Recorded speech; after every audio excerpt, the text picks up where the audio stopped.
Audrey, Xavier, Inès et Philippe ont décidé de quitter la France, les premiers après l'affaire Mera, les seconds après avoir trouvé une croix gammée sur leur commerce. Chaque année, des milliers de familles françaises font comme eux, par peur de l'antisémitisme, ils vont en Israël, parce que c'est un pays où ces familles disent se sentir plus libres malgré les requêtes. Ces juifs qui quittent la France, reportage de Fabrice Papin avec Sophie Hervé. Toute la vie de Jonathan tient dans ses quelques valises. À 32 ans, ce directeur financier a décidé de quitter la France pour s'installer en Israël. Ça y est, c'est plein d'émotions que je ferme cette porte. C'est un peu plus dur que prévu. Jonathan laisse derrière lui sa famille et ses amis. En Israël, il ne connaît personne.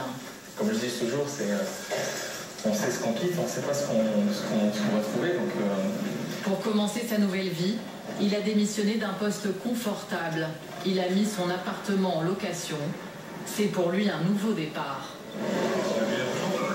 Allez, simple. C'est pour Jonathan un défi professionnel, mais c'est aussi un climat qui l'a poussé à partir en Israël. Il y a bien que je cherche à Tel Aviv qu'il n'y a pas à Paris aussi. Mais je sais que ma vie en tant que jeune juif sera plus agréable à Tel Aviv qu'à Paris. Et le juif est toujours regardé, toujours pointé du doigt. Disons qu'en Israël, le juif est libre. Et ça, c'est une notion qui est assez de plus en plus rare en Europe et en France. Son billet d'avion est entièrement payé par l'Agence juive, l'organisme qui facilite l'immigration des juifs du monde entier. Après 4 heures de vol, il est d'ailleurs accueilli par les responsables du ministère de l'Intégration. Jonathan Lévy.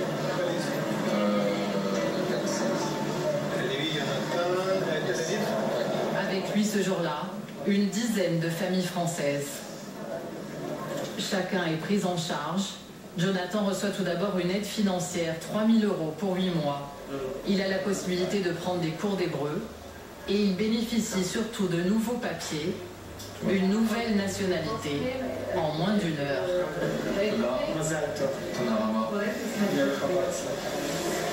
Ça y est, c'est ma carte d'identité.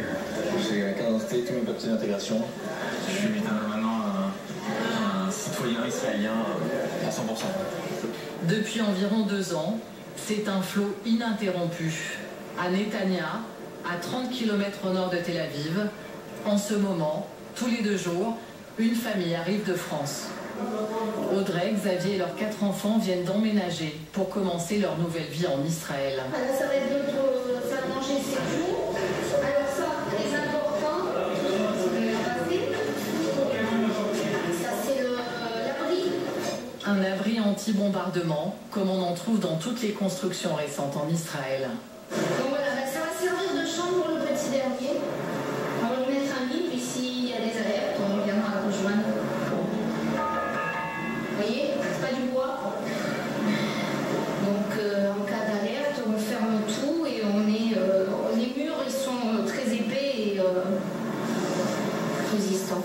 Une vie sous la menace des roquettes qui n'a pas dissuadé ce couple d'enseignants toulousains de venir vivre ici. L'affaire Mera a été pour eux un déclic. Lors de ces attentats, Xavier a perdu l'un de ses élèves. C'est vrai que ça a précipité chez nous à la fois la réflexion et puis les débats en famille pour savoir si c'était opportun maintenant de partir ou pas en Israël. Ça a été vraiment un déclencheur pour moi. Je me suis dit là, on a franchi une étape supplémentaire dans l'antisémitisme. C'est à ce moment-là qu'on s'est vraiment décidé à passer à l'acte. C'est aussi un climat qu'Audrey ne supportait plus. Dans le lycée professionnel où elle enseignait, elle a ressenti l'antisémitisme grandir au fil des années. J'avais sans arrêt des remarques provocatrices, des remarques antisémites.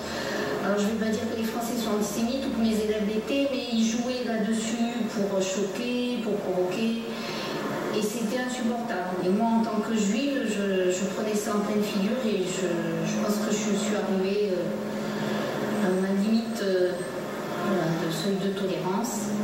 Entre tristesse et amertume, Audrey et Xavier ont quitté le pays où ils sont nés et où ils ont grandi. En partant, ils ont tout laissé derrière eux. Leur travail d'enseignant, leurs 2 voitures et leur jolie maison en centre-ville de Toulouse. Aujourd'hui, ils doivent racheter tout le mobilier. On a tout vendu sur le bon coin. On a pris 4 chaises et une table. Donc il faut qu'on rachète tout, là, et pas évident. À 40 ans, de faire comme si on s'installait pour la première fois. Toute une vie à recommencer dans un pays dont elle ne parle pas la langue.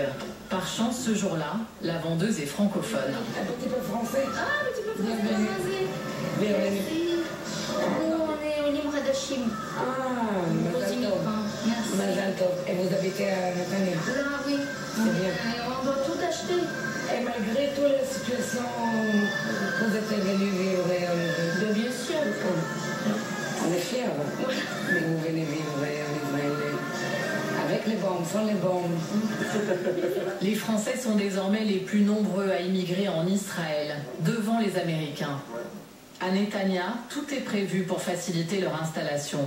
Dans une annexe de la mairie, Fredo est chargé d'aider les nouveaux arrivants. Oui, donc j'ai les inscriptions pour les enfants.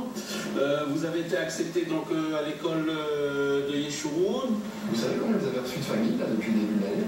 Nous avons pour l'instant 131 familles et nous en attendons encore 86 familles.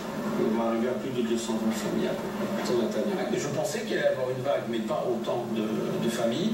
Et ça ne m'étonne pas, vu les événements en France. Et quels événements par exemple? Les événements d'agression de jeunes par des islamistes, la montée de l'extrême droite en France, de la crise économique. Beaucoup de points font que ça ne m'étonne pas. Des candidats de plus en plus nombreux, prêts à s'installer dans les villes les plus exposées, à quelques kilomètres de Gaza. Comme ici à Ashdod, dans le sud d'Israël. Philippe, 48 ans, est arrivé l'an dernier et a monté cette sandwicherie. Tu veux dans le sandwich? À côté, je te fais. Tu manges là. Je te mets des frites avec. Rien à voir avec son ancien restaurant de 50 couverts qu'il possédait à Rosny-sous-Bois, en région parisienne. C'est un événement précis qui a déclenché son départ. Le déclencheur a été de trouver sur mon restaurant le matin une croix gammée. J'ai été ahuri, j'ai dit c'est pas possible. Pas possible. Dans la ville où je suis né, c'est pas possible. La ville où j'ai vécu 47 ans dans cette ville. J'y suis né, j'ai travaillé. Je dis c'est pas possible qu'on en vienne là. On retourne 60 ans en arrière. Philippe loue un appartement dans cet immeuble moderne avec sa femme et ses 6 enfants. Depuis son balcon, au dernier étage, il est aux premières loges en cas de conflit armé. Gaza n'est qu'à 30 km. Gaza, c'est en face, tout au fond. Loin derrière les grues. On voit pas les immeubles, hein. On voit bien les roquettes là. Le jour de notre tournage, le cessez-le-feu n'était pas encore entré en vigueur. Grâce à une application sur son téléphone, sa femme Inès suit alors en direct les tirs de roquettes sur Israël. Aujourd'hui, il y a eu 80 roquettes, je vous dis des tailles beaucoup proches de la frontière. Il y a eu Beersheba aussi, dans le sud. 15 minutes plus tard, une alerte justement retentit.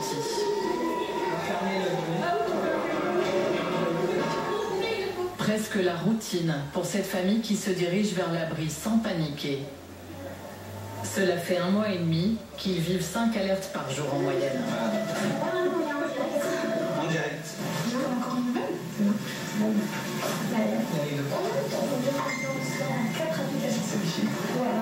Voilà, ça c'est mes parents qui m'envoient un message pour savoir comment ça va. Ils sont en France. Mais vos parents installent sur le téléphone d'alerte en France. Voilà, ils m'envoient un cœur. J'ai palpite. C'est lourd.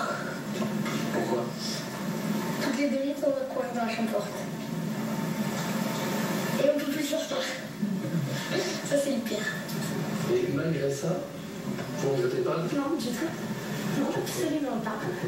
Pourquoi? Parce qu'on se sent libre. En France, il fallait se cacher pour tout. Cacher si on voulait mettre une Magen David, cacher si nos enfants voulaient porter une kippa sur la tête, même s'ils ne le faisaient pas tout le temps. Nos enfants, à un moment donné, étaient en école juive, il y avait la police constamment devant.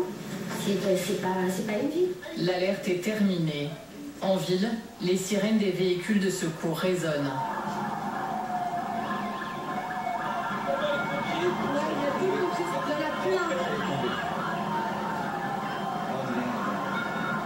Ce jour-là, Les débris d'une roquette interceptée par le système de défense israélien sont tombés sur le centre commercial situé à 200 mètres de chez eux, sans faire de victimes.